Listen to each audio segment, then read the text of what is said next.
important managerial skill in your toolbox, in my opinion, is the ability to communicate effectively.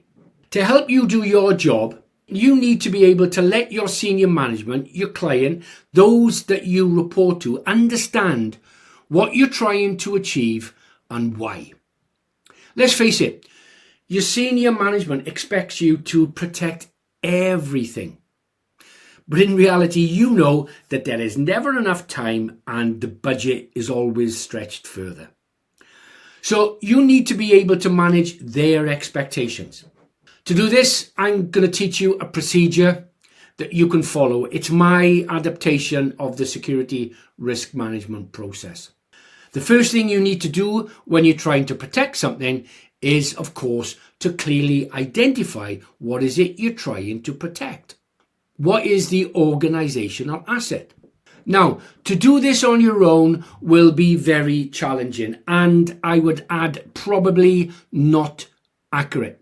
So you need to involve other members of your organization. This is a group exercise, guys.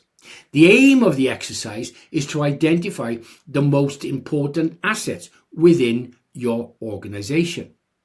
Remember that an asset is defined as something of value to your organization or business. You have to understand as well that every organization is unique, and in doing so, it will have its own individual asset list. But to get you started, I'm going to give you a list of the most common headings. Little revision for you. There are two types of assets that we are concerned about within the field of security and risk management: tangible and intangible. So let's have a look at tangible assets. Things that you can see, you can touch, they can be quantified, they can be measured. Physical property and infrastructure, equipment and machinery, technology and IT hardware, inventory and stock, financial assets, vehicles, security and safety, digital and data. Then we have intangible assets.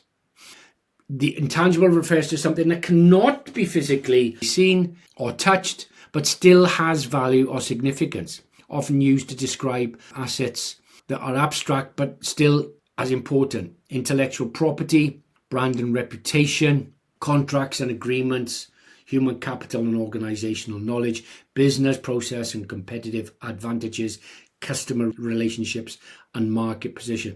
Reputation and brand is one thing that is often overlooked, and it is so important. Remember that these are headings. You will need to drill down to find the specific assets for your own organizations.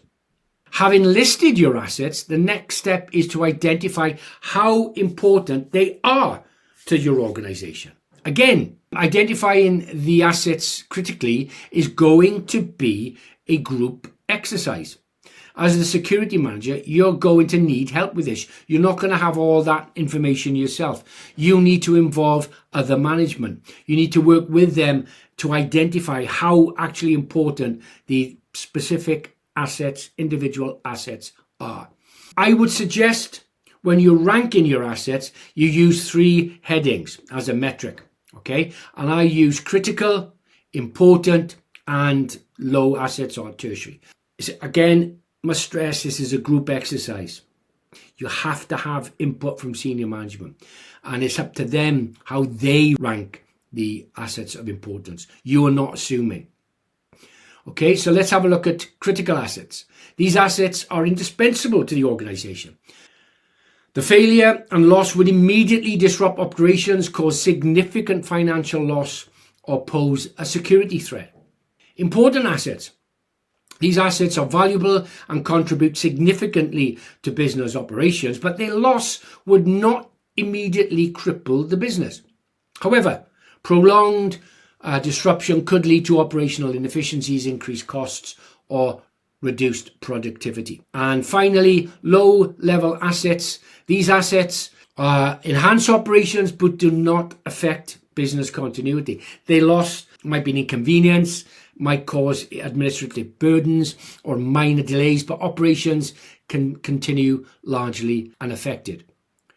When you have gone through your list of assets and you have now ranked them as to their criticality, it's a good idea then to add them to your asset register in order of priority on how they stand within the organisation. Order of important. And that's it. You've identified the assets and you've categorised them. We're all ready now for the next step, which is threat identification, and that is going to be covered in another episode.